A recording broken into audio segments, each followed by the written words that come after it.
welcome back to Atypical Talk. This is a podcast where we have conversations that illuminate the intersection of faith, culture, and the common spaces of our humanity. I'm Abby. I'm Allison. And I'm Ron Burgundy. Nice try. That didn't work. No. Trying to think of something. No, I'm Joel. Our first question today is, what are you streaming? We've talked about this a little bit, but it's changing all the time. So, Joel, what are you streaming right now? Not much. It's football season, so after I get home from work on Sundays, I'm trying to watch the Colts. And my son Jack is obsessed with football right now, so he'll watch a little bit of NFL, then he wants to watch YouTube videos of like kids playing football, and then about 10 minutes after that, we're on the living room hardwood floor, and he wants to tackle me and practice playing football. So it's a lot of football. I'm also watching the latest Star Wars show, Ahsoka, and that's my can't miss TV.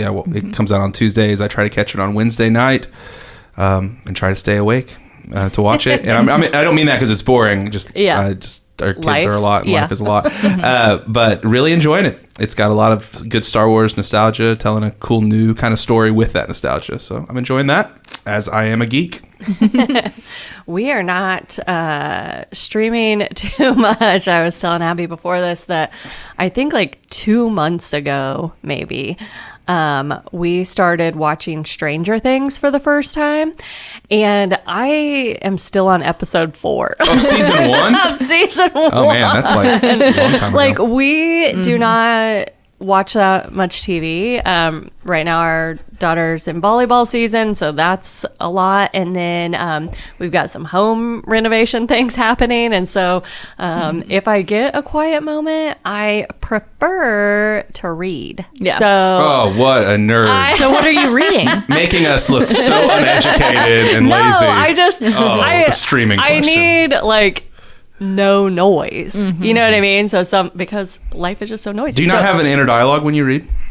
Like you hear that?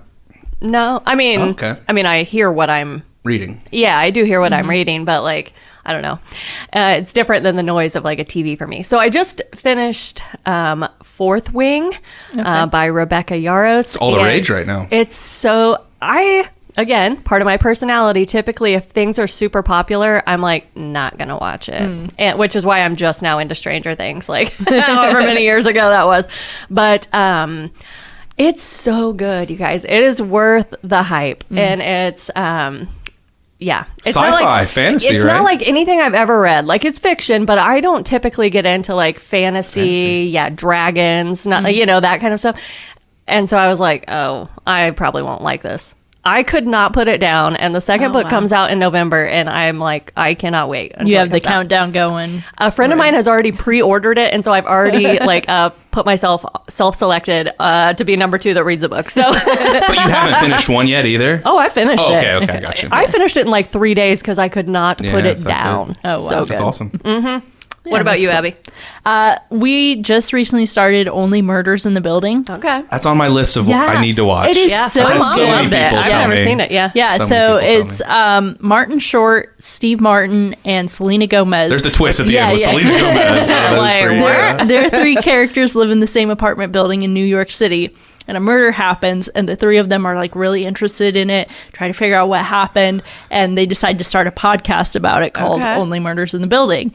And it is just so good, and it's kind of quirky, but it's really heartwarming. Steve Martin and Martin Short are like these, grandfatherly characters to Selena Gomez. They're wonderful in the show. I love it so much, and we don't have a whole lot of time to watch TV right now, but when we get a chance, we're watching the next episode and the next episode and keep going through it. Because it's a comedy, right? But it also like plays into the true crime, fanaticism as well. Yeah, and it's great because like in the last episode, they also like recognize that these true crime podcasts hurt the families of the person whose story is being told and stuff like that. And so it's kind of going into that aspect of like true crime podcasts, which I thought was really nice. Yeah. It's interesting. Yeah, that's on my list. I've got like a note on my phone of shows to watch. Yeah. And it's always longer than I mean, it's like I'm Like, always will a year you ever behind. get through it? Yes, but that is on the list Yes, for sure. it is very good. You should watch it. Our first topic today is a religion news article by Tyler Huckabee titled From Exorcist to Monster: How Hollywood Has Recast Catholicism.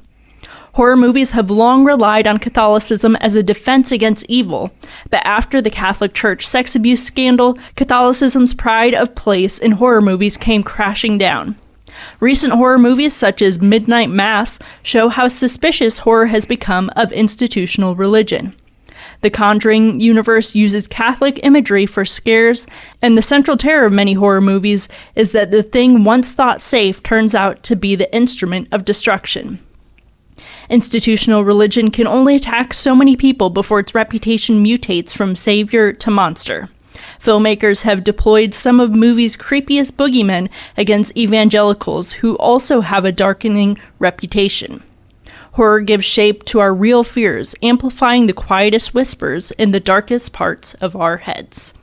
So why do you think religion has played such a big part in horror movies, from, being the good guy, doing the exorcisms, being the ones that save them in the end, to now being, some of the horrors? I think it's probably streaming from actual religious trauma that people are facing and what they're dealing with in their daily lives. That idea, what's more terrifying than something that you once trusted for solace and peace and comfort and safety to become that thing that you're the most afraid of, the thing that can do the most damage. So as we've all been inundated with stories of spiritual leaders and their moral failures, scandals, and the terrible things that have happened inside of institutions of faith, not just Roman Catholicism for sure. It is that classic story of you think you're safe, but you're actually not. And there's something that is an archetype of a story that is just growing and growing. And I think we're seeing it play out in our fictional stories as well, because there is such a tragedy and a terror to being attacked by something that you once sought for relief and safety. And so I'd say that's a huge part of it, and why it's picking up steam, or at least why these stories are now making the faith community, faith leaders, the spiritual aspect, like not the heroes anymore, but the villains. That'd be my take on that. I think it's also just interesting that in an age of science and skepticism towards any kind of spiritual reality, where people are like, well, can't we just put away this thinking about, angels and demons and miracles and all these things? It's fascinating in a time where that gets a ton of cultural airplay, that these stories are still so massive and people are still so drawn to them. In a time where institutional religion and church attendance is dropping like crazy, people are still flocking and drawn towards these stories of spiritual matters. And I think that's fascinating, because I think that in just my conversations with people that aren't Christians or not part of any organized faith community, they're still interested in spiritual things, even if it's not inside of a church. I think a lot of times it's because of how they've seen institutions and churches handle things, and the dramas and the traumas that have come out of that they're like, I'm spiritual, but I'm not religious. And that's where that divide comes. But man, I just think that people are seeking spirituality more than ever before. Just look at the millions and millions of dollars that have come in through these kind of stories through Hollywood as well. So I'm encouraged that people are, they're still interested in things of spirituality Right. that are not, they're not like turned off to it in having this dualistic, I'm science minded, not spirit minded. I think that's encouraging. What's discouraging is how it seems to be that religious leaders and religious institutions have shifted from being the heroes to the villains of these stories. But I think I understand where it's coming from, and it's disheartening. But I think everything that's disheartening, you can identify it, know what reality is, and then live to tell a different story, right? Well, I wonder if some of it also stems from thinking more of not like these movies where, the demon is the main villain or something like that, but more of like psychological horror movies.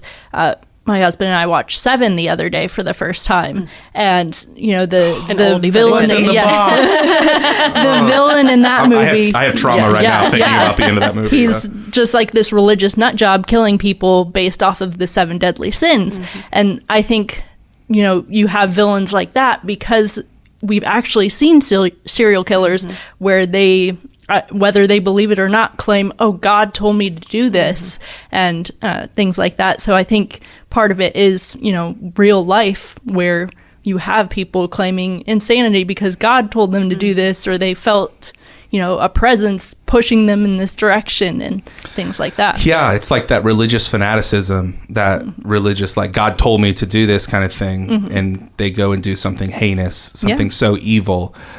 Man, why doesn't anybody ever called a religious fanatic for like giving all their money away, or like that's fanatic, right? That's crazy, or someone who refuses to go to war because they believe in peace over violence. Like that sounds like the religious fanaticism that would be different. But you hear these people that I heard God told me to kill everybody is awful. Yeah. I would also like to just confess in front of our dozens of listeners on the Atypical Talk podcast, maybe dozens, that I used to blame my wife for not seeing horror movies and scary movies because she didn't like them. But the reality is, you're scared. I can't do it either. And maybe I got soft in my middle age, but like it'll be like the new scary movie out, and I'm like at an afternoon, the kids are asleep. I'm like, oh, I'm gonna watch this. I start it. I'm like, nope. Can't do it. I blame it on Megan, but it's totally me. Not very tough. No, it will always be me. Abby, you can be the conconnoisseur and tell us the things that we should watch, and then I'll read recaps about it so we can discuss it. But I won't actually watch it. So. That's fair. It won't be me either. Our next topic today is completely flipping the switch here. We're talking about this school bus driver named Miss Sparkles. She wants to change the world, and she's succeeding. It's a Today article by Rachel Paula Abrahamson. Lori Brooks, a school bus driver in Michigan, is known as Miss Sparkles to the kids on her route, and it's easy to see why she earned the nickname. Teresa Weekly, a mother to two of the kids on Brooks' bus, recently filmed Brooks greeting riders on their first day back in the classroom. In the TikTok video, Brooks, a 60-year-old grandmother, is shown welcoming each child with a warm hug. She knows every student by name and the names of their parents. What you see in the TikTok video is how she is every day, Weekly says. She's just incredible at making everyone feel special. Brooks wears many hats. Not only does she provide safe transportation to and from school, she's a cheerleader, surrogate mom, and an advice giver. Brooks said, "No matter what you do, I think you can change the world a little bit. Everybody has such value in this life." So why do you think a story like this gets so much attention? I mean, it's a school bus driver who's being nice to the students she picks up, but why do you think it gets so much attention? Well, I was going to say, Joel, you had school bus drivers growing up, right? Or did your parents take you to school? No, I rode the bus. Yeah, for sure. Yeah. My kids will ride the bus. Yes. Well, I was going to say, Abby, did you ride the bus? No. My dad was a school bus driver. I rode the bus one time. Oh, yeah. But I love it. Not all school bus drivers, I would say, have this same demeanor. Yes, I couldn't think of the right word. Yeah, attitude. They're not all the same. Warm and fuzzy. Yes. So I think that's why, like, this article in particular is getting so much attention, because it's not the norm, I don't think. And so I love that about her so much, because it does make such a difference. I did have one very amazing bus driver for several years, Winnie Rocky, who I loved. And so it does make a difference, because school is hard, and, friendships as kids are hard, and as adults. And so I just think if you have that person that you see when you get on the bus in the morning and they're excited, it's going to just kind of set the tone for your whole day or your kids. And so I just love it. Yeah. I love that she knows all their names and their parents' names and their siblings and stuff, because people want to be known. Like, they want to be called by name, not just like, hey, kid. So I don't know. Yeah, I think it probably catches traction because it elevates us from niceness to kindness. Yeah. Like, it's not just peacekeeping, doing the bare minimum, making sure not to rock the boat, but this is kindness. This is going the extra mile. This is adding value to the kids that she serves. She's not just taking them from point A to point B. She sees herself, the article says, as a cheerleader, a surrogate mom and an advice giver, like a safe place for these kids. And I just think that's such a beautiful picture of going into a job that in church you might say it's like a secular job. It's not like a spiritual job, but she's bringing who she is into that job to add value and to bring joy and to be a safe place for those kids to where they're known and they're loved and accepted. And I think that's such a beautiful thing, because it's not just nice. Nice would be opening it up and saying, good morning, and then closing the door, which is fine, but that's normal. And this is not normal. This is extraordinary. And I think what a great challenge for all of us in the work that we do, to not just do the bare minimum, just to do what's on the role description or to do what's just there, but to do it with that extra thing to make somebody feel special, to add value to them. I remember hearing John Maxwell, who's a pastor, author, leadership expert guy, and I remember him say once, like every day he was trying to add value to 3 people that he would come in contact with, not just to have an interaction, but to add value to them. Sometimes that was encouraging them, sometimes that was helping them and assisting them, sometimes that was just catching them do something right and saying, way to go. And I just love that picture, and I think that's what Miss Sparkles is up to. And I think that's why it sort of grabs our attention, because it's not the ordinary bus driver story. I had a really grumpy bus driver who, I'm not going to say his name because he's probably not with us anymore, but anyway. But he just yelled at us, and it was like we were a bother. Sit down, shut up. That kind of a thing. So I love that. I think it's important. It's something that we can all take with us into whatever work we do, is like, how are we adding value to the people that we interact with every day? I think that's awesome. Yeah. Your dad was a bus driver? I had no idea. Yes. I'm fascinated by that now. Side note. For a short while, he was a bus driver. Kind of like in between, he was preaching at one church and then that church closed down. In between preaching at the next church, he was a bus driver for a while. I remember it's actually a really great job for pastors to have a little side gig, because you do it in the morning, then you do a little bit in the afternoon, and got all the space in between. Yeah. So. Yep. Yeah, we had a worship pastor at a previous church, and he drove a bus too. And I'm always just fascinated by the stories that come off the bus. Yeah. So. Lucas's grandma was a bus driver too. Yep. You come from a long lineage. Of bus drivers. Yep. So my next question is, growing up, did you have someone in your life that left an impact on you like Miss Sparkles does to these kids? Well, yeah. I'm sure a lot. I had one person come to my mind immediately. It was the church that I grew up in. She was a Sunday school teacher, and she was kind of like my Mr. Feeney of growing up in church, because I feel like she followed me and people that were around my age all the way to become like our youth group leader at some point too. But from children's church to Sunday school to youth group, it was Miss Patty is her name. And she just was always so encouraging to me.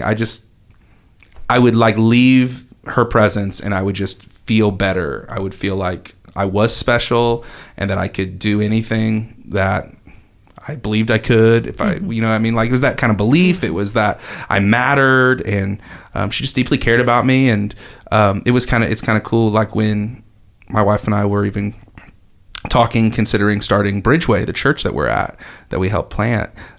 She was one of the people that reached out to me, and I got to connect with her, and she's like, "You could do this. I believe in you. This is so awesome." And her husband wrote a big check to help us get off the ground too. And just that kind of belief, that love, that like faithfulness in my life for many, many years of caring for me and teaching me. And I'm really grateful for Miss Patty. I wish everybody had a Miss Patty in their life. Yeah. That's what came to my mind immediately. Yeah. What about you, Abby? Yeah. So growing up, she's still my mom's best friend, but I thought you were going to say she's still my mom. I thought you were going to talk about your mom. Really? Well, she's still my mom. Your mom's best friend. Yeah. We called her Mrs. Poole growing up, but she has just always been someone that's, been there for us and encouraged us, babysat us a lot growing up, and She still, is encouraging me. She listens to the podcast. So What's up, Miss Hi, Miss Poole. But no, she's just an amazing woman and someone that I look up to. I mean, she does a lot of work with refugees and just is an amazing woman. Yeah. So I really look up to her, and she's someone that, first came to mind when I was reading this article. Yeah. Somebody that has always been super supportive of me. I mean, obviously, you'd like to think that like all of your relatives would always be super supportive, but I mean, that's not necessarily reality for everyone.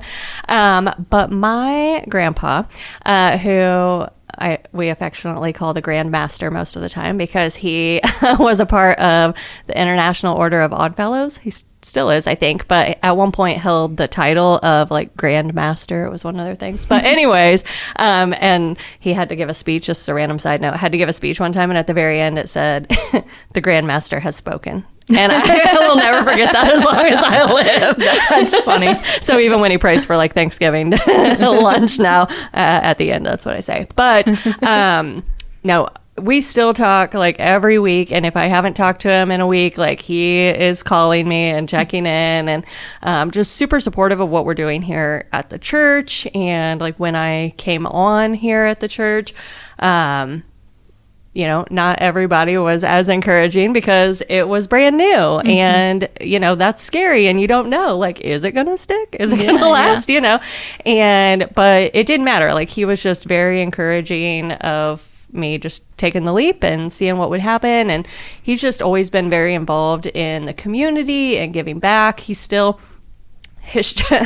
where he goes to church, he loaded up like over 100 bags of mulch the other day and spread them over multiple days because he couldn't do them all in a day. But I'm like, are there no young people at your church that can do this? But like, he enjoys it, and that's how he gives back, and he pulls their weeds and all sorts of stuff. So anyways, he's just always been such a great example of just being a servant leader, and then also just how to encourage the younger generation kind of coming up behind you. So yeah, he's great. That's awesome. Our last article today, this is one that Allison sent me. It's a Fox News article by Bradford Betts titled "Texas Church Experiments with AI-Generated Service, Uses ChatGPT for Worship, Sermon, and Original Song." With artificial intelligence seemingly infiltrating every facet of our lives, one church decided to experiment with the technology for one of its services last week. The Violet Crown City Church, located in Austin, Texas, held an AI-generated service on Sunday. This Sunday, we're entering somewhat uncharted territory by letting ChatGPT create the order of worship, prayers, sermon, liturgy, and even an original song for our 10 a.m. service, the church wrote on its official Facebook page. The purpose is to invite us to consider the nature of truth and challenge our assumptions about what God can make sacred and inspired. The church acknowledged such an experiment would be easy to write off, but encouraged its members to keep an open mind. One church attendee said he was able to worship, but the service ultimately lacked the human touch. "I'm not sure that AI can actually express the emotions of love and kindness and empathy." So what do you guys think of this article? Allison, I'll let you go first. I could not believe that this was a thing that was actually happening. It sounds like a Onion headline or a Babylon Bee thing, right? Yes. Is this a joke? But then I Googled a little more, and like there was another church in Germany that did the same thing, and they even had screens with AI generated images of people up there giving the sermons. And so a lot of the comments were similar to this one that was in this article. It said like, the content was okay, but like these bots, for lack of a better word, that were up there, like just lacked emotion. Like it was just very deadpan, their faces. And so, yeah, I'm like, I don't know. That just seems... so I'm just fascinated by this because I don't use ChatGPT ever. Oh, not at all? Well, when it first came out, I did a couple things, but like since then, I haven't got on I only say that everything. because it's been writing my sermons for 3 months. Right, yeah. Every single word. So. Yeah, it sounds just like it. All right. So it's just fascinating because, I don't know how you would, implement that emotion and kind of that personal, the examples and just, I don't know. The soul of the whole thing. Yeah. And even if it's like, oh, it learns how you talk and okay, but Yeah. it doesn't know me. I don't know. It's the soul, right? Like, and I'm gonna sound like old man over here, and maybe I'll change my tune, but I don't know. Like, it feels like, yes, AI can dispense information, but Christianity and the story of Jesus is an embodied story. The whole story of the scriptures is an embodied story. It's not just a voice. It's not just a guide.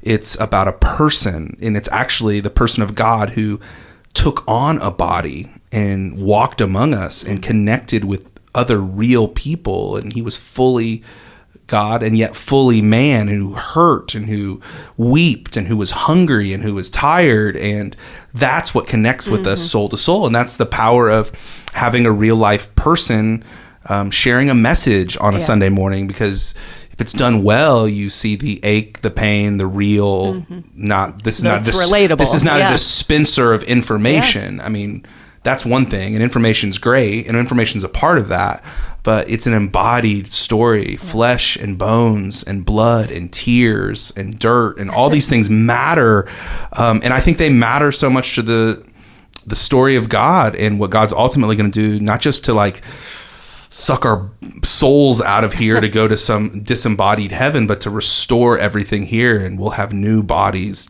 That Jesus had a new body after the resurrection. We'll have a body like that. Like, that's where the story's going. And so I just have this thing where I'm like, I want to put more soul into church, and I want to put more soul and flesh and bones, and our hands getting dirty, our knees getting scraped, dirt under our fingernails, because we're like in this world, and it's people, and it's real, and I love that so much. Real nerdy just for a moment. One of the very first heresies that was actually, many people think that the writings of John the disciple and many writings of Paul in the New Testament were trying to fight against some of these heresies happening in the very first century. It's under this big umbrella called Gnosticism. And Gnosticism taught many things, but Gnosticism was really led by this cornerstone thinking that there is a truth and there is a reality that you can't see. And the goal is to understand and experience this mysterious secret thing that you can't see on this side of life. And so that's why we needed to go someplace else. We need to get out of here. Our bodies don't matter. What we eat doesn't matter. How we have a sexual ethic towards other people doesn't matter. It's all about going someplace else in our minds. And I think in some ways, like, if we take the soul and the body and the people out of church and we make it just about dispensing information, it's another form of Gnosticism today. It's another form of saying you don't need to have a person, and it's not people to people. It's not a community. It's a head experiment. And you can share that head experiment through an AI generated voice, and it's just not the same. Yeah, no, not at all. And so I'm trying to, and I'll use elements of AI. I mean, honestly, ChatGPT is really cool. Like, I'll be like, and of course, I'm always thinking about the Roman Empire because I'm a guy. But no, I'll be like, okay, so in the Roman Empire, like, how were women treated? Were they considered good witnesses in court? Were they considered to be like reliable witnesses in court, or all these different kind of things? And it'll give me great information. Yeah. And then what I can do from that information is I can bring it through my personality and the way I communicate and what I can learn from it. And then a real person can dispense the information with soul. Yeah. And so overall, kudos to church trying to experiment new ways to do things. I just think that this is going in different direction than I think that the church should be moving towards, which is more hyper local, more hyper personal, more relationship, hyper relationship. Because I think that's ultimately the arc of the story of where the narrative's going is flesh and bones and blood and dirt and this good world that God's restoring that we get to be a part of. And so, yeah. I think heresy. No, I'm not going to say that. I don't think so. But I want to push it a different way. It's just a different thing, and it's just all interesting. I feel like nobody watched any of the Terminator movies to know where this head's heading. And I'm just like the crazy person in the corner being like, "Watch Terminator 2. This doesn't end well for us." Yeah. I'm just like, oh, did everybody else get a week off? Is that how this works? Like, somebody had to feed it the information. Yeah. The other funny thing, and maybe we can find this image, but like they've been feeding some Bible verses and stories into ChatGPT and AI, and it's been creating images. And this is where the soul and interpretation is so hard, and it just doesn't work yet. There'll be like the story of Jesus flipping over tables, and there's this picture. I'd love for us to find. I'd love for us to put this in the show notes, but it's a picture of Jesus doing like a backflip over a table. Like parkour. Yeah, parkour over it. And I'm like, ooh, that's why there's no like soul and interpretation. Because it literally says Jesus flipped over tables. Yeah. And then what is ChatGPT hearing? He's doing hardcore parkour over the tables. I saw that too. It'll probably learn a little bit later, but it's just an interesting thing that like that's why I think people and our interpretation and scholars and things that we can learn and experiences and conversations, they all matter because we can find ourselves in an interesting place with Jesus. 2,000 years from now, somebody finds that image. So this is what it meant. Yeah, it all makes sense so now. Flexible and athletic. Yeah, it all makes sense. I don't know, Abby, what do you think? What are some of your reactions to thinking about church and AI? I mean, I think it feels a little bit lazy. I mean, I know wasn't their intention. Intention They're not like taking here. a week off. Yeah. It feels a little bit lazy, and then also it just, like they said, it just feels not personal. Yeah, like there's no emotion. Yeah. Mm-hmm. So I don't think there's a way. I know like people are saying, oh, AI is going to take over jobs. I don't think it's going to take over churches. Mm-hmm. Like you still need that human connection, because a church wouldn't be a church without those human connections and those relationships that you can actually create, and not just, AI generated nonsense. Yeah. Knowledge. Yeah. If and we say this a lot around our church, our faith community at Bridgeway, is like, church is not a service that you go to. It's not a program or a show that you watch. Yeah. Church is a community on mission that you're a part of. Yeah. And you have that gathering point because we all need that rally, but the goal is not just to gather, but it's to scatter. And when we gather, there's people and relationships and all those things. That's what makes church, not a guy or a woman on stage talking, not the 3 songs, not all the other trappings of it. Church is a community, and to make it a community, we need each other and we need relationships, and AI is just, I'm not shipping it. I'm not shipping it yet. It's not there yet. Maybe like 10 years from now, we're going to be like, oh, look how old we all sound. Like, no, I don't think so. The internet's not real. We'll see. That internet thing, it might be sticking around. Well, that's it for this episode of Atypical Talk. If you have any topics or questions or anything like that, you can send those to atypicaltalkpod@gmail.com. Make sure to follow us on Instagram, Facebook, and TikTok at Atypical Talk Pod. And make sure to subscribe on your favorite podcast platform to get updates when new episodes go live. We hope that these conversations today help you think wider, love deeper, and partner with God to bring the up there down here in your everyday life. Thanks for listening.